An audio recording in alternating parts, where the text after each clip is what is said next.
안녕하세요. 저는 50대 여성이랍니다. 남편은 작은 기업에 다니는 사람이에요. 많은 돈을 벌지는 못하지만 그 회사에 벌써 30년 가까이 다니고 있답니다. 남편의 성실함과 근면함은 남편을 아는 모든 사람들이 인정하고 있죠. 부유하진 않아도 남편이 꼬박 같이 가져다주는 월급을 쪼개고 쪼개서 저축해 우리 집도 마련할 수 있었고요. 그리고 우리 부부에게는 그 무엇과도 바꿀 수 없는 보물이 하나 있어요. 다름 아닌 우리 외아들이랍니다. 공부를 잘해서 초등학교 때부터 1등을 놓친 일이 없었어요. 명문대학교를 졸업하고 우리나라 최고의 기업에 당당히 입사했죠. 참, 시집에 대한 이야기를 먼저 하고 넘어간다는 것이 아들 자랑에 앞서 이렇게 되었네요. 오늘 드리고 싶은 말씀은 주로 우리 동서와 관련된 일이라서 이제 시집에 대한 얘기를 해드리려고 합니다. 시부모님이 아직 살아계시고 남편은 두 형제 중 맞이랍니다. 시동생이 있고 손아래에 동서가 있죠. 제가 시집갈 당시 시집은 정말 찢어지게 가난했어요. 남편이 취직을 해서 그래도 끼니는 때우게 됐었지만 우리는 간신히 방 한 칸을 얻어서 살림을 시작해야 했었죠. 그런데 시동생이 시쳇말로 하면 장가를 잘 갔답니다. 동선의 친정아버지가 사업을 크게 하시는 부유한 집안이었거든요. 시동생이 동서의 친정아버지, 즉 시동생의 장인이 되는 분과 함께 사업을 운영하면서 돈을 좀 만지게 되었고 따라서 시집의 형편이 좀 피기 시작했어요. 그리고 이제는 그럭저럭 남한테 아쉬운 소리 안 하고 사는 정도가 되었죠. 시동생은 완전히 처가에 매여 있었고 동서에게는 입안에 혀처럼 굴었답니다. 그리고 가정에 지극히 충실하게 처신했고요. 동서는 자신의 친정이 부유하고 시동생이 자신의 아버지 사업체에서 일해서 시집을 돕는 것을 가지고 노골적으로 그리고 은근히 유세를 떨었답니다. 우선 시집에서 치르는 제사나 명절 등 시집의 행사 때 손 하나 까딱하지 않더라고요. 시집에 와서 며칠을 고생하는 저와는 달리 동서는 그것을 두툼한 돈봉투로 대신하더군요. 시부모님들께 돈봉투를 내밀고 세상의 최고의 효부라도 된 듯 아양을 떨더라니까요. 아버님, 어머님, 이 돈 가지고 이번엔 어디 온천에라도 다녀오세요. 다음번엔 제주도 가실 수 있도록 해드릴게요. 시부모 옆에 딱 붙어 앉아서 호맹맹이 소리를 내가며 하는 짓이 가관이었어요. 워낙 가난하게 사셨던 탓에 시부모는 그 돈봉투가 못내 반가웠나 봐요. 그래, 네가 효부다, 효부야. 온천 가야지, 암. 우리 둘째 며느리를 아주 잘 봤어. 얘 큰애야. 여기 과일하고 마실 것 좀 드려라. 나와서 일을 도우라고 해도 잠깐 나와서 일을 하는 둥 마는 둥 하다가 시부모가 있는 안방으로 다시 들어가 버리는 것이었어요. 자그마치 10년을 그렇게 살았네요. 혼자 일하는 게 너무 억울했지만 동서가 시부모 용돈 쥐어주는 것을 어찌 막을 도리가 없으니 그렇게 살았는데 점점 허리가 말을 안 듣더라고요. 파스를 붙였는데 잠시뿐이었고요. 아무래도 동서를 좀 손봐줘야겠다는 생각을 하고 있었는데 어느 해 추석 명절에 뜻밖의 일이 생겼죠. 그래서 동서가 매니큐어를 곱게 칠한 그 손을 물에 담글 수밖에 없게 되어버렸답니다. 재수가 없어서 그랬는지 재수가 좋아서 그랬는지 길에서 넘어져 오른손을 짚으면서 제 손목이 골절되었죠. 추석을 며칠 남기지 않았을 때 일이었답니다. 손을 쓸 수가 없으니 일을 할 수가 있나요? 결국은 그 얌체 동서가 독박을 쓰고 일을 혼자 다 하게 되었죠. 시부모는 오히려 저에게 핀잔을 주더군요. 조심성이 없어가지고서는 원. 평상시에 성질이 급하더니 내 그럴 줄 알았다. 명절날 아주 편하게 쉬게 되었구나. 아이고 맏며느리라는 애가 그러고 있으니 차례상이나 제대로 차려질지 걱정이로구나. 시어머니 말씀대로 차례상은 엉망이었어요. 동서는 일이라고는 도무지 해본 것 같지가 않더라고요. 도대체 얼마나 대단하게 일을 하는지 부엌에서 계속해서 비명소리가 들렸어요. 아야, 아 뜨거! 등등 무슨 어드벤처 영화 같았죠. 그렇게 그 명절이 동서에게는 진탕 고생을 하는 명절이 되었어요. 동서는 손목에 깁스를 하고 앉아 입으로만 일을 감독하는 저를 아래 위로 째려보더라고요. 저는 속으로 아주 많이 고소해하고 있었어요. 동서는 혼자 그 일을 다 하면서 짜증이 날 때마다 시동생에게 화풀이 하는 것 같더군요. 시동생이 어쩔 줄을 모르더라고요. 시동생의 입장은 비록 이랬지만 시부모는 아들에게서 오는 넉넉한 생활비에 대단히 만족하는 것 같았어요. 그리고 명절 때마다 그리고 때때로 올 때마다 동서가 가져다주는 돈봉투에도 감동하는 것 같았죠. 시부모는 둘째네와 비교해서 저와 남편을 무시하기도 했답니다. 남편도 적지만 최선을 다해서 시집의 생활비를 보내고 있었어요. 시부모가 볼 때는 적은 돈이었을지 모르지만 우리에게는 큰 돈이었답니다. 처음에는 그것도 고마워했었죠. 하지만 시동생이 보내는 생활비를 받아보더니 이제는 우리가 보내는 것은 우스운 것 같더라고요. 저는 이런 시부모의 태도가 더 우스웠죠. 도대체 자식을 돈 많이 가져다주는 순서로 평가하는 부모라뇨.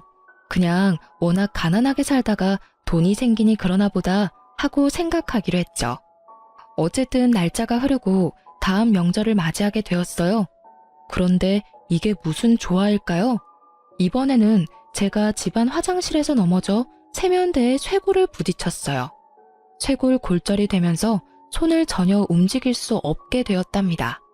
또 그 많은 명절일을 동서 혼자 치르게 되었죠. 그런데 동서는 정말 이래저래 얌체였어요. 혼자 일을 하게 되니까 시부모한테 돈봉투를 주지 않는 것이었죠. 시부모의 곱지 않은 시선이 자연히 저한테 쏠렸답니다. 아마 동서가 내심 생각한 것이 이것이었을 거예요. 그 명절도 그래서 편안하게 지내고 집으로 돌아와서 저는 배를 잡고 웃었답니다. 사실 2번 다 제가 동서에게 시집살이의 맛을 좀 보여주자고 꾸민 일이었어요. 살짝 다치긴 했지만 약만 처방받았고 깁스는 일부러 구해서 쓴 거였고요. 2번 다 가짜 깁스를 하고 일부러 꼼짝하지 않았거든요. 생각하면 생각할수록 고소해서 계속 웃음이 나더라니까요. 2번을 더 위경련이 생겼다는 둥 해서 그런 식으로 명절을 나고 나니까 동서도 머리를 쓰기 시작하더라고요. 계속 두툼한 돈봉투가 오지 않으니까 시부모가 동서에게도 어느새 슬슬 눈치를 주기 시작했고 동서가 시부모에게 다시 돈을 드리더군요. 그러고는 돈으로 사람을 사서 일을 시키는 것이었죠. 시부모는 돈이 생기는 것에만 관심이 있을 뿐 집안의 행사가 어떻게 치러지는지 신경을 쓰지 않더라고요. 음식을 사다가 놓는다고 해도 별 잔소리를 하지 않을 것 같더라니까요. 저는 그런 시부모가 참 안타까웠어요. 어머님, 아버님, 세상에는 돈보다 중요한 것이 얼마든지 많아요. 제삿날하고 명절날은 어머니, 아버님이 동서한테 용돈을 버시는 날이 아니잖아요. 후손이 조상님을 정성을 다해 섬기고 있다는 마음을 보여드리는 날이잖아요. 그런 일을 어떻게 돈으로 할 수 있겠어요? 정성 가득한 마음을 갖고 일하는 것이 중요한 거 아니겠어요? 만일 어머님, 아버님이 돌아가신 다음에 제사 지낼 때 우리 2 며느리가 다 손을 떼고 돈으로 사람을 사고 돈으로 음식을 사서 제사를 지낸다고 한번 생각해 보세요. 정말 그런 제사상을 받고 싶으신 거예요? 시아버지와 시어머니가 아무 대답을 못하더군요.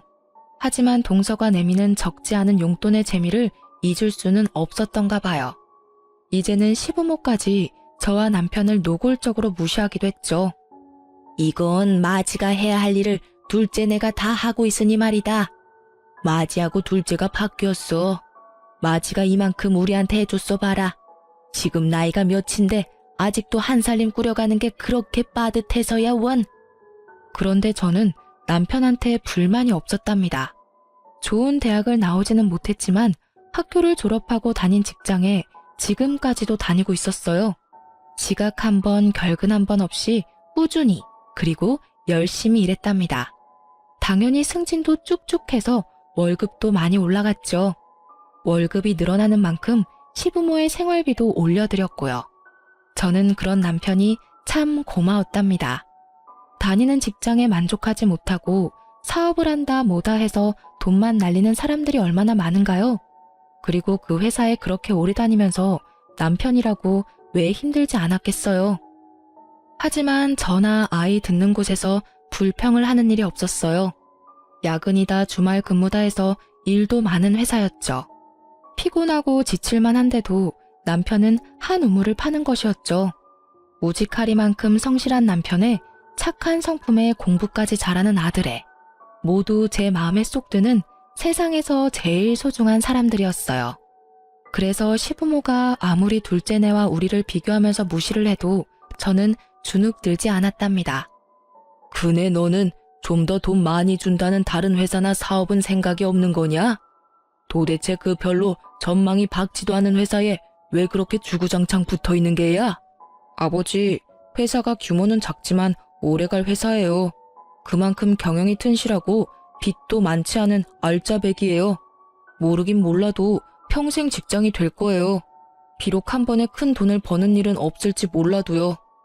사내로 태어났으면 한번 그게 성공해 보아야겠다는 생각도 해야지. 그저 쥐꼬리만한 월급 매달 준다고 거기에 일생을 걸어? 사내가 그렇게 배포가 없어서 어떡하겠냐? 거기다가 말이다. 그 며느라이 들으라고 하는 소리는 아니다만 둘째 내를 봐라. 처가 잘 만나서 돈만 잘 벌지 않니? 이건 맏아들 처가에서 보내는 것이라고는 매번 흙 묻은 농산물 뿐이니 말이다. 들으라고 하는 소리는 아니라고 말했지만 분명히 저 들으라고 하는 말이었죠. 우리 친정은 시골에서 대대로 농사를 짓고 있는 집안이었어요. 친정 부모님은 정성 들여 농사지은 무공의 식재료들을 서울로 자주 올려보내주셨죠. 시댁에도 매번 그렇게 서울에서는 구할 수도 없는 식재료들을 보내시곤 했어요. 그런데 그걸 보고 흙 묻은 농산물뿐이라고 표현을 하니까 화가 좀 나더라고요. 어머님, 아버님, 그 식재료들은 서울에서 아무리 돈 많이 줘도 못 구하는 무공의 천연식품들이에요. 저희 친정 부모님이 특별히 최고로 좋은 것들만 골라서 보내신 거라고요. 1년을 꼬박 지으신 농사예요. 거기 들어간 정성이 얼마인데요? 그걸 어떻게 돈으로 따질 수가 있나요? 누가 뭐라고 그랬니? 그저 사위한테 한몫 크게 도와주시는 처가도 많다. 그런 얘기였지. 금며느라인 네가 왜 그렇게 발칵하는지 모르겠구나. 그리고 남편에 대해서도 제 생각을 당당하게 말했어요. 자꾸 전망도 없는 작은 회사라고 뭐라고 하시는데요. 영훈 아빠, 돈 문제 가지고 제 속 썩인 일 단 한 번도 없어요. 술, 담배도 안 하고요. 일원 한 푼 빼지 않고 월급 봉투 다 가져다 줘요. 그래서 생각보다 훨씬 빨리 집도 샀고요. 그리고 어머님, 아버님, 맏손자 영훈이 보세요. 얼마나 속이 깊고 공부까지 잘하는 아이인데요. 그런 아들, 손자가 기특하지 않으세요? 할 말이 없으면 혀를 끌끌 차는 것이 우리 시부모의 습관이었어요. 이런 저의 말에 또 혀를 끌끌 차더라고요. 남편이 저를 슬쩍 꼬집으며 더 이상 말하지 말라는 뜻을 전하기에 말을 끊었죠. 동서는 세월이 지나도 얌체짓을 계속하고 있었어요. 시부모가 사실 동서의 그런 행동을 부추겼다고도 볼 수 있을 거예요. 어머님, 아버님, 이게 9번이나 쳐서 숙성시킨 인삼인데요. 거기다가 꿀을 재워서 먹기도 아주 좋아요. 한번 드셔보세요. 어때요? 드시기에도 편하시죠? 아버님 요즘 기력이 좀 떨어지셨다면서요. 옆에 두고 하루에 3-4번씩 드세요. 떨어지면 제가 또 사다 드릴게요. 아유, 그놈의 코맹맹이 소리. 정말 듣기 싫어 죽겠더라고요. 그런데 이걸 어쩌나 바로 그 타임에 들고 들어간 밥상을 그만 제가 엎고 말았어요. 상 위에 있던 음식들이 동서한테 다 쏟아졌죠. 형님, 도대체 이 옷이 얼마짜리인지 아세요? 형님이 물어주실 거예요. 이 물건 한국에 단 5벌밖에 안 들어온 옷이라고요. 다시 구할 수도 없는 옷이에요. 명절 지내러 시집에 오는 며느리가 그런 옷을 입고 오면 쓰나. 몸빼 바지까지는 아니어도 일하기 편한 복장이면 되는 것이지. 명절 한번 지내고 나면 티셔츠에 기름 냄새가 배서 빨아도 안 없어지더라고. 그래서 영훈 아빠 입던 옛날 티셔츠 입고 와서 빨지 않고 버리기도 하거든. 동서, 그러니까 명절날에는 시집에 오는 며느리답게 입고 와. 패션쇼 하러 오는 거 아니잖아. 동서가 소리소리 지르며 옷에 묻은 얼룩들을 닦아내기 바빴어요. 그게 그런다고 닦아지나요? 나중에 드라이클리닝 갖다 주라고 하고 제가 티셔츠와 바지 여분으로 가져온 것이 있으니 주겠다고 했죠. 저의 이 말에 동서가 더 열받아 하더라고요. 동서가 약이 올라 방방 뜨는 모습을 보니 어찌나 통쾌하던죠. 사실 제가 짐짓 동서 쪽으로 상을 기울여 엎었었거든요. 약이 단단히 오른 동서가 저를 칠 듯이 대들었고 시부모도 동서의 편을 들었죠. 너는 아무튼 조심성 없기로는 세계의 최고로구나. 길거리에서 넘어지고 집안에서 넘어지고 이제는 상까지 없고 집안의 가스불은 제대로 잠그고 다니니? 집에 불 내지 않을까 걱정이로구나. 아무튼 이 동서와 저는 세월이 지나도 친해질 기미가 없었답니다. 저는 제가 할 수 있는 최대한의 방법을 동원해서 동서의 얌체짓에 복수를 해주고 있었죠. 동서는 동서대로 여전히 돈을 앞세워 시부모의 환심을 사면서 시부모가 우리 집과 동서네를 비교하게 만들고 있었어요. 그리고 동서도 노골적으로 내지는 은근히 우리를 무시했죠. 그런데 그렇게 돈을 무기로 우리를 무시하면서도 동서가 한 가지 우리 집에 열등감을 가지는 일이 있었어요. 그것은 바로 아이들에 대한 문제였답니다. 동서는 아들 하나, 딸 하나를 두고 있었어요. 아들은 변호사를 만들고 딸은 피아노를 시키겠다나요? 그런데 변호사를 만들겠다는 아들아이가 공부에는 영 뜻이 없었어요. 이 아이한테 제 남편이 정말 좋아하는 일이 뭔지를 물었었나 봐요. 군아버지, 저는요, 축구선수가 되고 싶어요. 제가 학교에서 축구를 얼마나 잘하는데요. 손흥민 선수처럼 프리미어리그 축구선수가 되는 게 꿈이에요. 그런데 엄마한테 이런 말을 하면 큰일 나요. 그리고 피아노를 시키겠다는 딸아이의 취미도 다른 데 있었습니다. 왜 머리도 길고 옷도 정교한 인형들 있잖아요.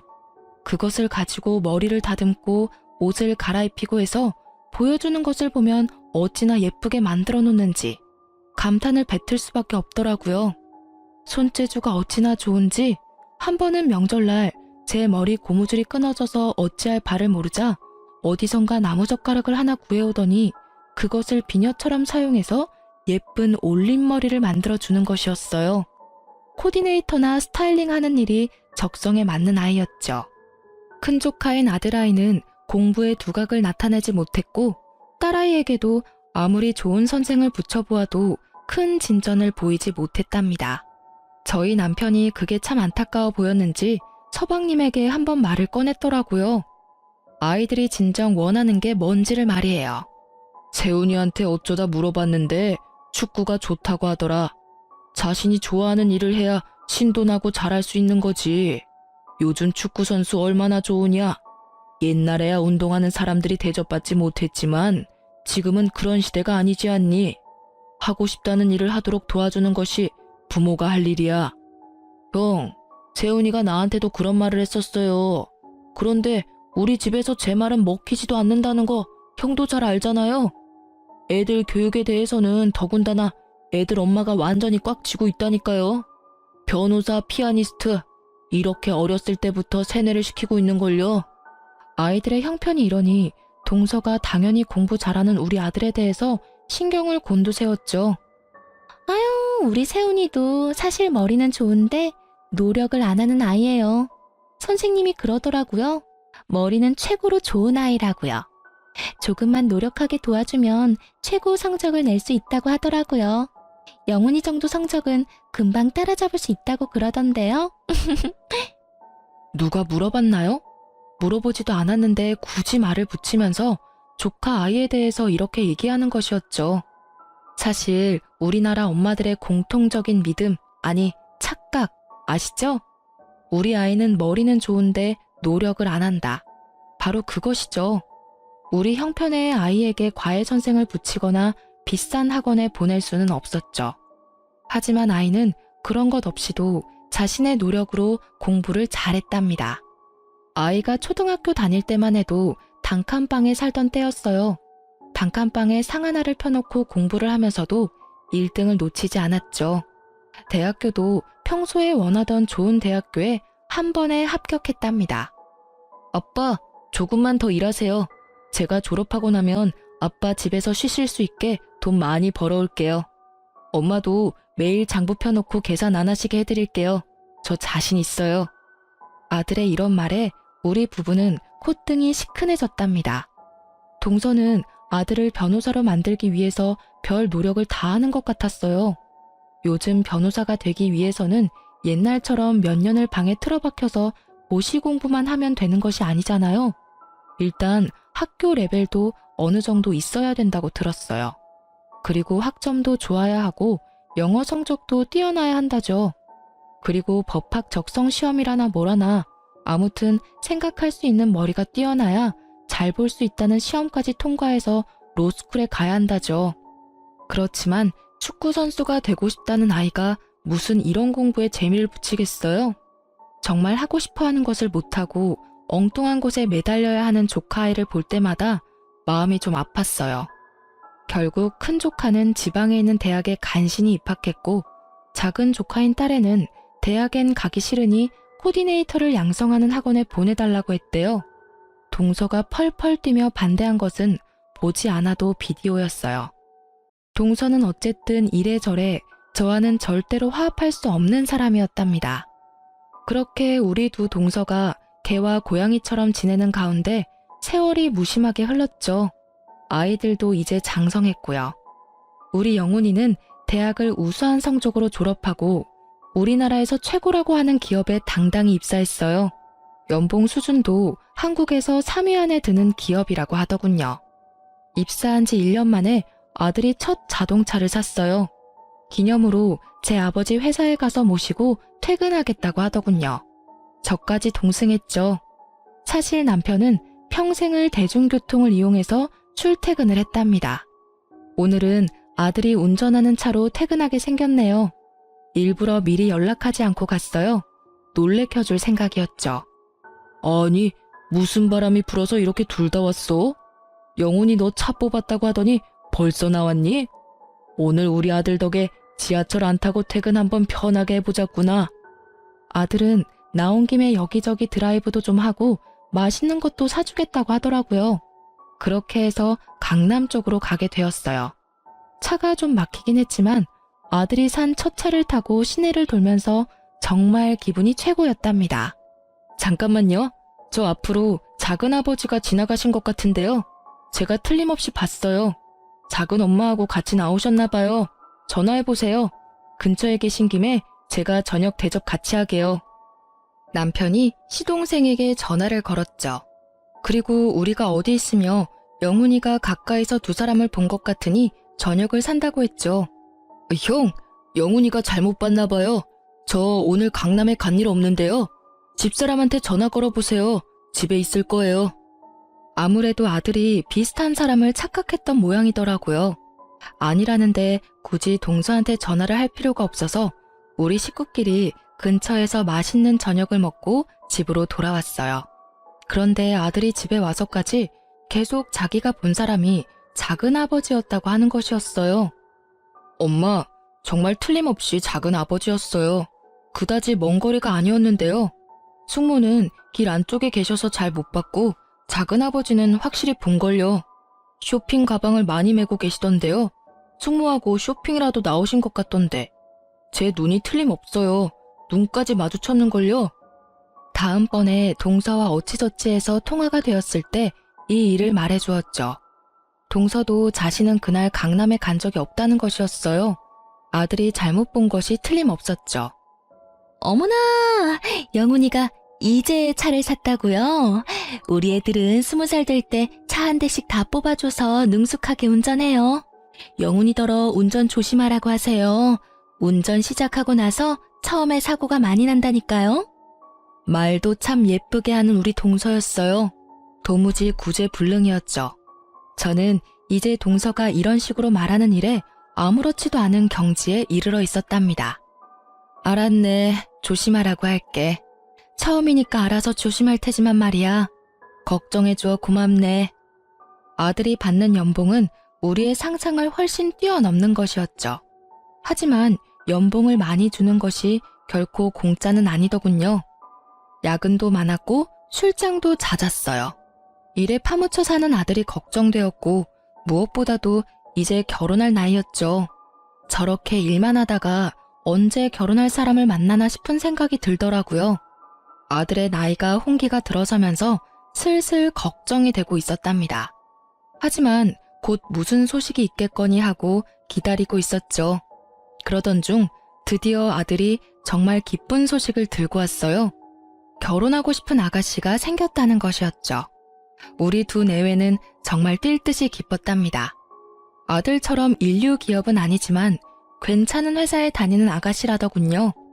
그런데 아들이 설명하는 그 아가씨의 집안 상황이 좀 마음에 걸릴 만한 것이었어요.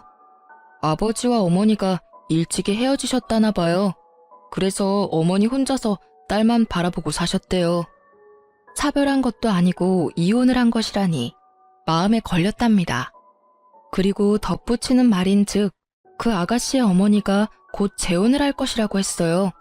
오래 전부터 만나온 사람이었지만 딸이 어릴 때 재혼을 하게 되면 상처가 될 것 같아 차라리 성장해서 엄마의 입장을 이해하게 될 때 결혼을 하겠다고 했다죠.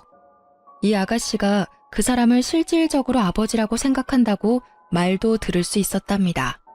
얼마 후에 아들이 그 아가씨를 집에 데리고 왔어요. 참 예쁜 아이더라고요. 같이 식사를 하면서 조심해가며 집안 상황에 대해서 물었어요. 어머니와 아버지가 일찍 헤어지셨지만 새아버지 되실 분은 어머니가 워낙 오래전부터 만나오셨기 때문에 아버지에 대한 미련은 없다고 하더군요. 그러면서 새아버지 되실 분이 하는 사업이 잘 되어 부유하신 분이라고 덧붙였어요. 그리고 그 사업은 결국 제 아들이 물려받을 것이라고 했죠.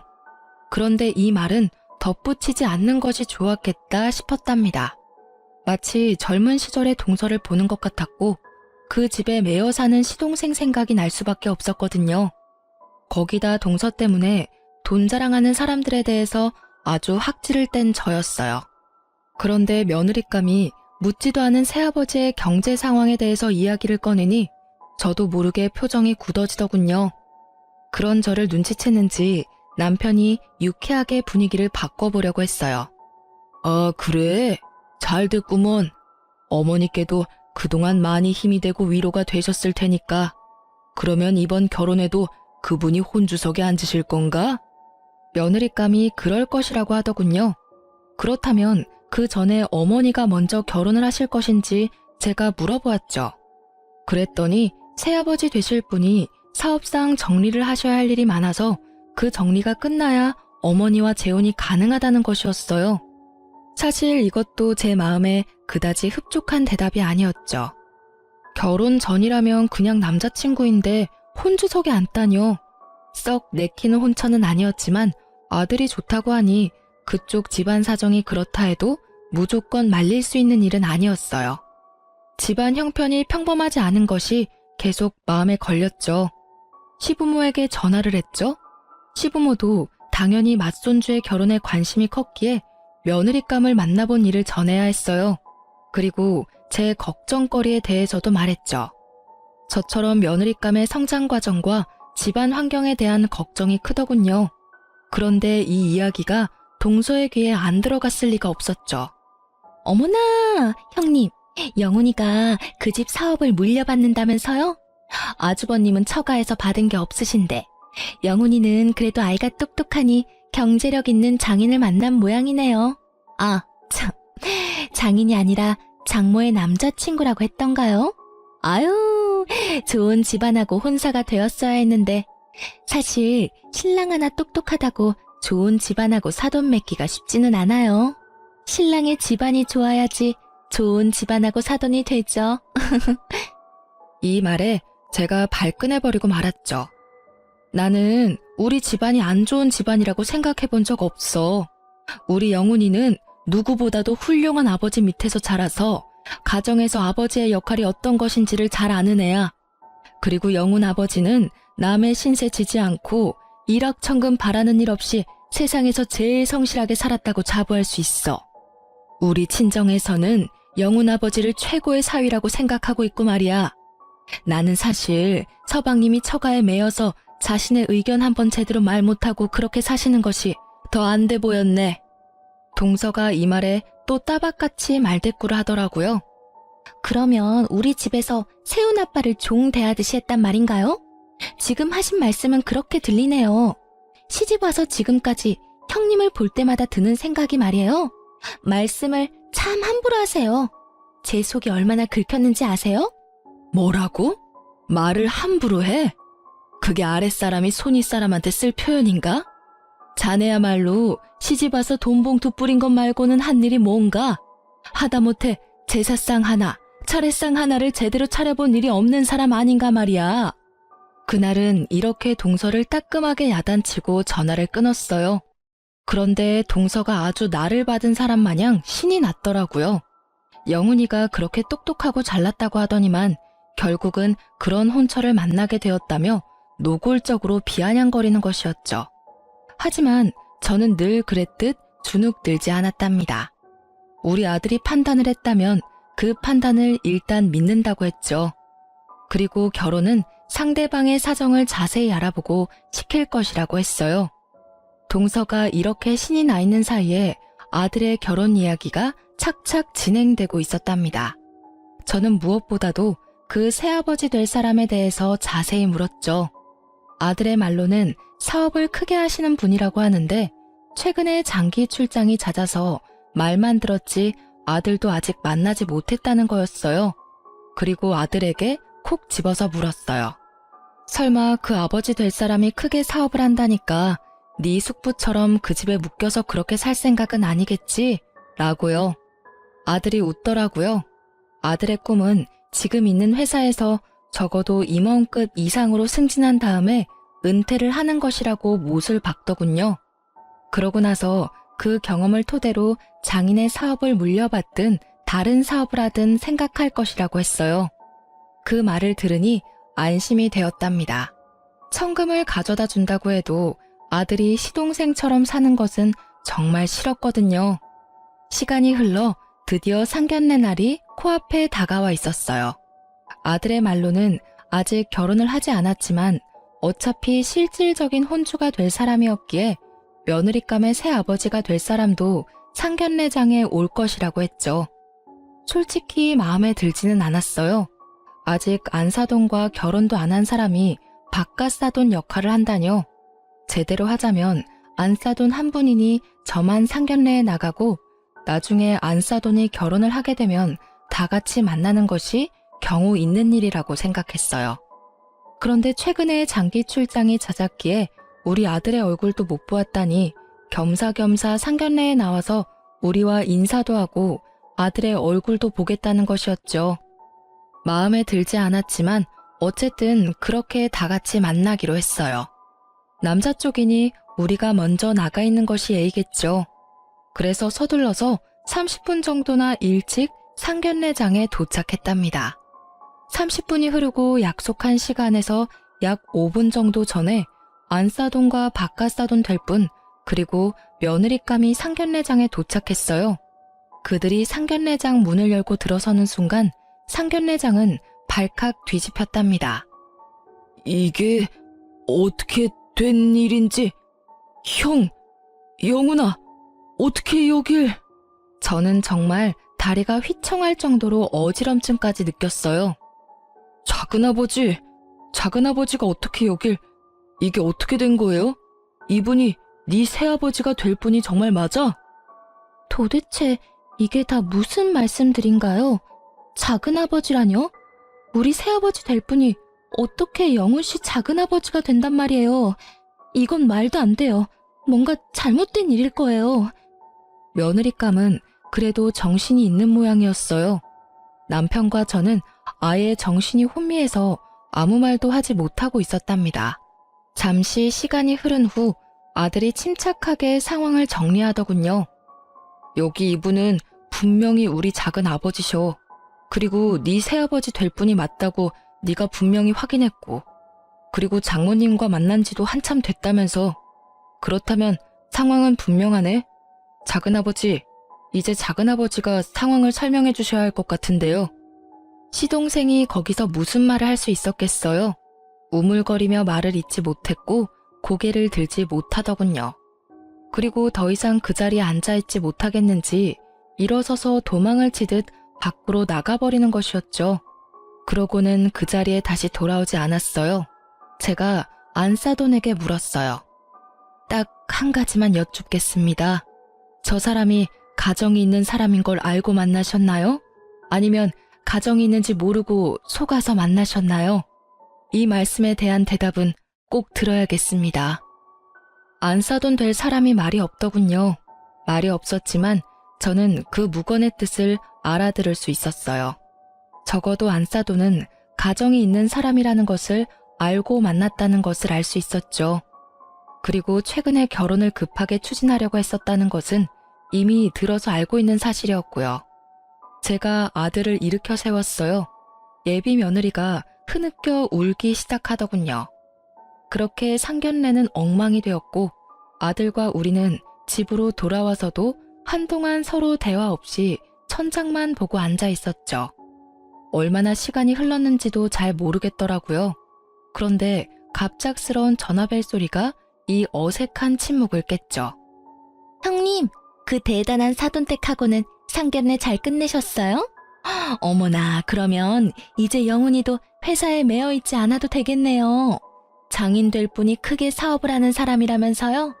우리 세훈 아빠처럼 편하게 집안일만 운영하면 되는 거 아니겠어요? 동서, 내가 지금은 자네에게 할 말을 다 정리하지 못한 상태야.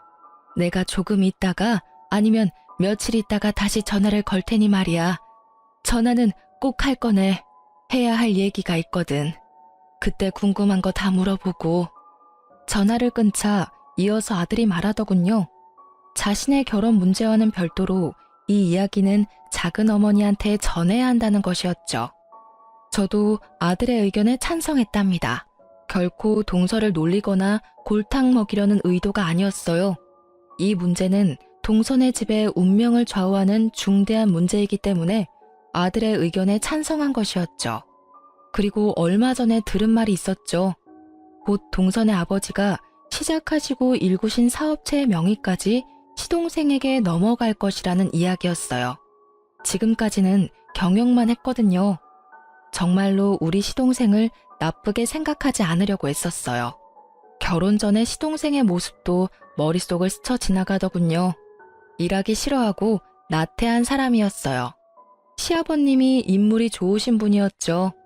그 인물을 빼닮아 젊은 시절에 정말 여러 여자 울리던 사람이었답니다. 아들이 자신이 계획을 세워서 이 일을 정리하겠다고 말하고는 자기 방으로 물러가더군요. 아들의 마음이 지금 어떨까를 생각하니 마음이 찢어졌어요. 결국 아들이 이틀 정도를 고민하고 나서 우리에게 계획을 이야기하더군요. 아들은 우선 며느리감이라고 데려왔던 아가씨와 그 어머니에게 전화를 걸어 한 번은 더 만나야 하지 않겠느냐고 하더군요. 그쪽에서 망설이는 것 같더니 그러자고 하는 것 같았어요. 시내의 모처로 두 사람을 불러냈죠. 그리고 아들은 정말 작은 어머니를 속이고 싶지는 않지만 지금은 그럴 수밖에 없는 것이 가슴 아프다고 하면서 동서에게 전화를 걸었어요. 엄마가 결혼 문제 때문에 작은 어머니와 의논할 것이 있으니 작은 어머니만 나오라고 했죠. 동서야 보나마나 가뜩이나 아들의 결혼 문제에 대해서 더 비아냥거려주고 싶어 했겠죠. 동서가 얼른 조카인 제 아들의 제안을 받아들이는 것 같았죠. 그리고 마지막으로 이 사태를 만든 주범인 시동생에게 전화를 하는 것 같더군요. 전화를 안 받는 것 같았어요. 하지만 시동생이 이 세상 모든 것에서 도망치지 않는 이상 회사나 집 밖에 있을 곳이 어디 있겠어요.